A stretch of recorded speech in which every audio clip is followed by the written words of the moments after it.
जय हिंद दोस्तों, क्या आपको ऑपरेशन पोलो मालूम है? यदि नहीं मालूम है तो मैं आपको इस वीडियो में बताऊंगा कि ऑपरेशन पोलो क्या था। ऑपरेशन पोलो एक सैन्य कार्रवाई था। जब 1947 में हमारा देश आज़ाद हुआ तो उस समय पर यहाँ पे 568 राजा और रजवाड़ा हुआ करता था, जिसमें 568 राजा रजवाड़ा में सभी तो लगभग मान गए और भारत में जुड़ने के लिए तैयार हो गया। लेकिन तीन जो राजाएं थे, जैसे कि जूनागढ़ रियासत के राजा, जम्मू कश्मीर रियासत के राजा और हैदराबाद रियासत के राजा, जो भारत में नहीं जुड़ना चाहते थे, वह एक आज़ाद मुल्क ही बनाना चाहते थे।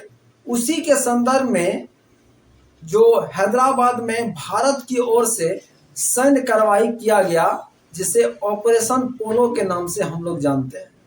ये 1947 में जब भारत आज़ाद हुआ, उसके बाद 1948 में 13 सितंबर 1948 को यह ऑपरेशन पोलो शुरुआत हुआ था। और वहाँ के जो राजा थे, जो हैदराबाद के राजा थे निज़ाम, वो भारत के सैन्य कार्रवाई के सामने 5 दिन भी नहीं टिक पाया और 17 सितंबर 1948 को उसका सेना हार गया और भारत के सामने आत्मसमर्पण कर दिया और भारत को इस युद्ध में जीत मिली। उसके बाद हैदराबाद को भारत में विलय कर लिया गया, जोड़ लिया गया। अब इस युद्ध में कितने लोग मारे गए उसके बारे में जानिए। हैदराबाद के सैन्य कार्रवाई के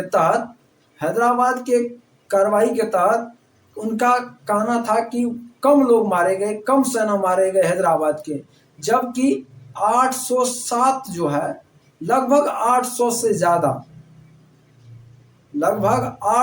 ज़्यादा सेना हैदराबाद के मारे गए।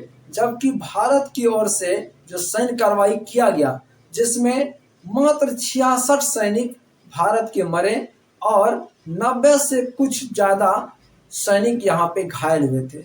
आपको इसमें समझ आ जाना चाहिए कि सैन्य कार्रवाई इसीलिए किया गया था क्योंकि ये तीनों जो रियासत थे, हैदराबाद, जम्मू कश्मीर और जूनागढ़, ये भारत में नहीं जुड़ना चाहते थे। अब मैं आपको बताता हूँ कि इस सैन्य कार्रवाई के पीछे कौन सा व्यक्ति था।